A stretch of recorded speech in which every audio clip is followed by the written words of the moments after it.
Sizning dunyoyingizni, ichki dunyoyingizni ham va atrofdagi dunyoyingizni ham faqat va faqat sevgi qutqaradi. Sevgi va mehrgina qutqaradi. Boshqa hech narsa qutqarmaydi. Allohga bo'lgan sevgingiz bor ekan, siz yashaysiz. Allohga bo'lgan sevgingiz bor ekan, siz shukronada bo'lasiz.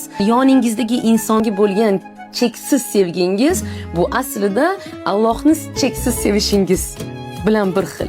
Lekin kimdandir nafratlanib yashashingiz, kimdandir xafa bo'lib yashashingiz, hozir kimdandir shunchaki yomon ko'rib yashashingiz bu aslida unga bo'lgan e'tirozingiz, norozichiligingiz.